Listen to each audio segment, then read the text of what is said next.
In fact, a follow-up segment tonight, as we reported last night. CBS News investigative correspondent Sharyl Attkisson has uncovered some Justice Department memos that show Attorney General Holder knew about the Fast and Furious gun sting long before he said he did. Attkisson joins us now from Washington. So let's just walk through this so even I can understand it. When you found these memos, then you called the White House for comment, as any reporter would. And some guy actually yelled at you? Is that what happened? Well, it was during reporting on some of these documents, not those particular ones.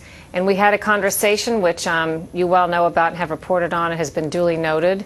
And ever since then, I've been moving on and trying to work on the next developments in the case. There have been quite a few. Okay, but let's not try to get away from this too quickly, Sharyl. Eric Schultz was hired by the White House to handle this story, the Fast and Furious story. So you call Eric up, and you say that he was hostile? Was he hostile?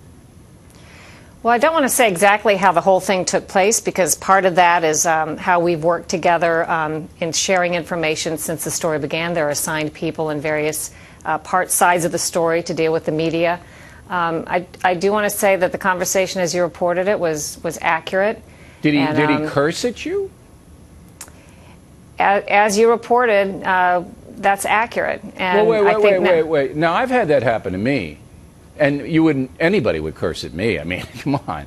You get a promotion doing that. But you're a nice person. I mean, you're just somebody who's trying to get the story. Why would this guy curse at you? What led him to do that? In the course of covering these kinds of stories, as you know, you get into a lot of difficult moments with people that you talk to, and they probably don't think you're as nice as you think I am, Mr. O'Reilly. No, but you know what I'm talking about here. It usually lights a fuse, particularly if somebody like that, at that level, the White House level, to actually curse at a reporter, a CBS News correspondent. That's not something that happens every day, Sharyl. So what do you think lit that fuse? Well, I would say there have been some pretty incredible developments in the past week. Also, documents, we haven't even had time to report on all of them. There are very sensitive documents and allegations going around. Many of them we haven't reported yet because we need to get more confirmation of them.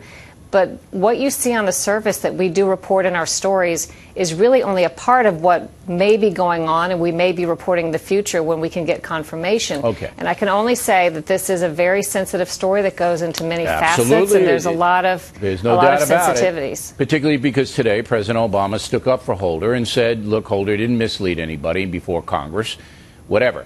Now, correct me if I'm wrong, because I'm speculating based on your reporting, something that makes me uncomfortable, but you're in the field and I'm here in the studio.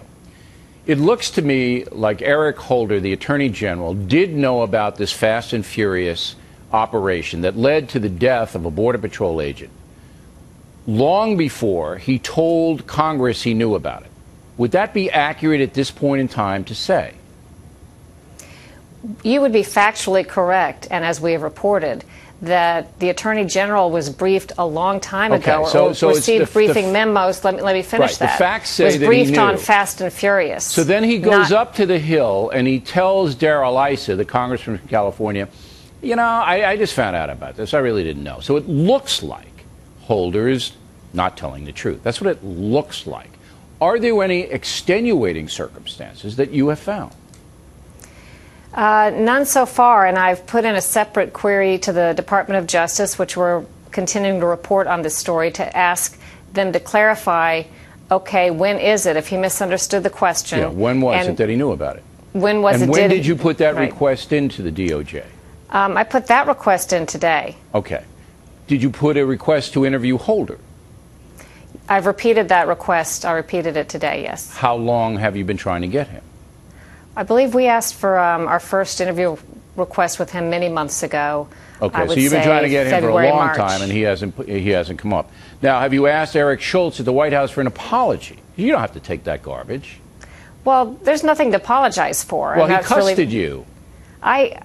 That's really the point. Is really not the content of that. The point is, story-wise, it seems significant and important how people handle questions and how they react when you ask questions. It's not that anybody owes somebody an apology. And again, we've moved on to the developments in the next. It's a curiosity to me because it is at a high level.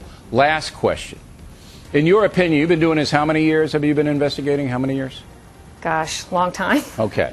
In your opinion, is this a big story or is it just a little story? Is it big? Is it going to lead to perhaps a resignation by the Attorney General? Is President Obama going to be embarrassed? Is it that big?